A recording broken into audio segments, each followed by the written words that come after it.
নমস্কাৰ, আপোনালোকে চাই আছে এনি পলিটিকেল ষ্টুডিঅ'ত মই ৰুণাস্মিতা। ৩ মাহ ধৰি মৃত্যুৰে যুঁজি আছে এগৰাকী অসমীয়া বোৱাৰীয়ে। গুৱাহাটী চিকিৎসা মহাবিদ্যালয়ৰ হস্পিটেলত মৃত্যুৰে সাহসেৰে যুঁজ দি আহিছে বৰপেটাৰ জীয়ৰী প্ৰণীতা ৰাজবংশীয়ে।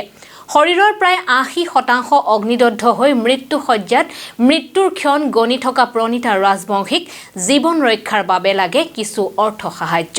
এই সন্দৰ্ভত চাওক আমাৰ এক প্ৰতিবেদন। বৰপেটা ৰোডৰ কাটাঝাৰ পাথাৰত এক হৃদয় বিদাৰক ঘটনা, যি ঘটনা শুনিলে আপোনাৰো বুকু কঁপি উঠিব।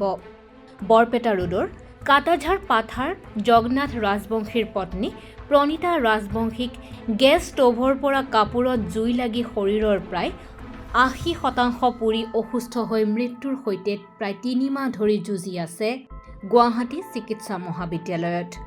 জানিব পৰা মতে প্ৰণীতা ৰাজবংশীয়ে ৰাতি ভাত ৰান্ধি থকাৰ সময়ত গেছৰ ষ্টোভৰ পৰা জুইৰ সূত্ৰপাত হৈ কাপোৰত জুই লাগি শৰীৰৰ প্ৰায় আধা অংশ পুৰি যায়।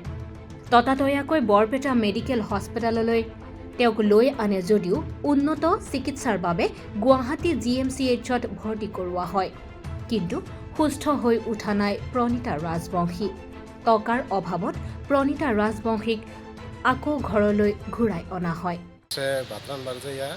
মানে নাইটি পিন্ধা ছিল তো বাথরান বার গেছিল, বাথরান মাঝে আগুন লাগছে আর কি, শরীরে সারা শরীরে লাগছে আমার বউর আর কি।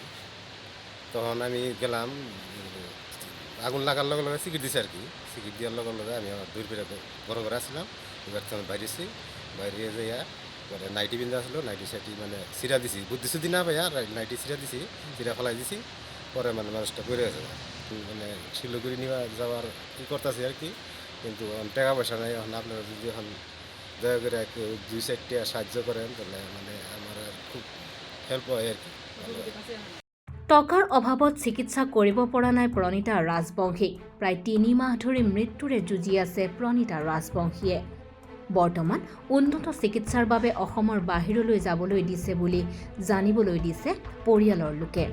কোনো সদাশয় ব্যক্তিয়ে প্ৰণীতা ৰাজবংশীৰ চিকিৎসাৰ বাবে আৰ্থিক সাহায্য যদি দিবলৈ বিচাৰে তেনেহ'লে তেওঁলোকৰ ফোনপে' নম্বৰত কিছু টকা দান কৰিবলৈ পৰিয়ালৰ লোকে কাটৰ অনুৰোধ জনাইছে।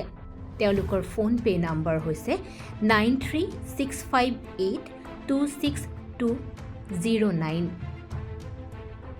মানিকপুৰৰ পৰা আজিজুৰ হকৰ ৰিপৰ্ট, এনি পলিটিকেল।